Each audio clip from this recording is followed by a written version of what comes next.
Un cordial saludo. Mi nombre es Luz Amparo Suárez Restrepo, estudiante de Sistemas Agroforestales en la UNAM. Acá presento mi cédula.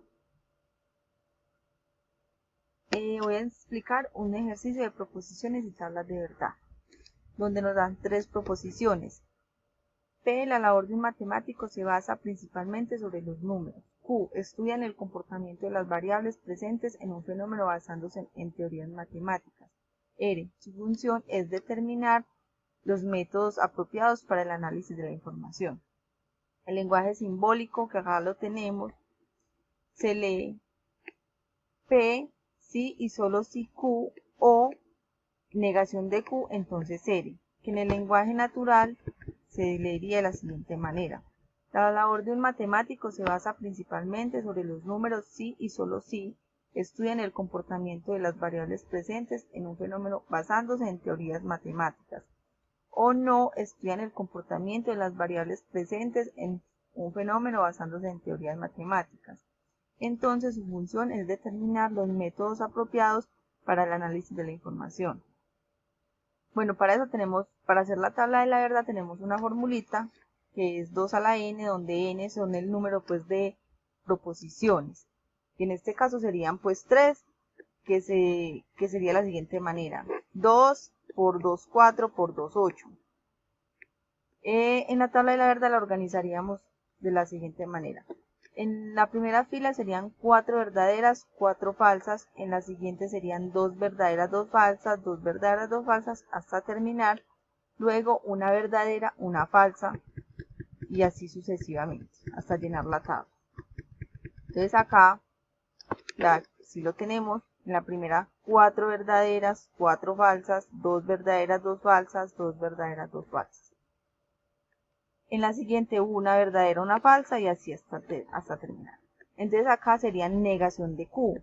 Negación de Q entonces sería, como dice la tablita, la fórmula, que sería lo contrario. Cuando Q es verdadera, en negación de Q sería falsa. Sí y solo sí serían verdaderas solamente las que son las dos verdaderas cuando son las dos falsas.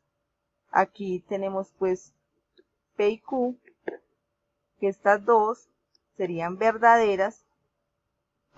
Estas son falsas porque no son iguales, y las dos que son las dos falsas serían verdaderas. Acá en Q negación de Q, entonces R, entonces serían verdaderas cuando las dos son verdaderas. Cuando la primera es verdadera y la segunda cuando la primera es verdadera y la segunda es falsa, serían falso. Cuando la primera es falsa y la segunda es verdadera, sería verdadero, y cuando las dos son falsas, sería verdadero. Entonces acá tenemos que cuando la primera es verdadera y la segunda es falsa, entonces sería falso. Cuando las dos son falsas, sería verdadero. Cuando las dos son verdaderas, sería verdadero. Cuando la primera es falsa y la segunda es verdadero, también sería verdadero. Primera verdadera, segunda falsa, sería falso. Las dos iguales serían verdadero, verdadero y verdadero. Bueno, ya como tal, P si Q o negación de Q, entonces R daría así. La condición nos dice que solamente sería falsa cuando las dos son falsas. Entonces acá,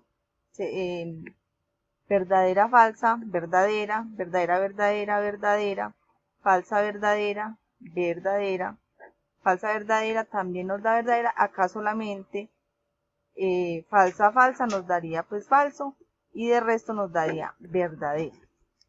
¿Qué concluimos?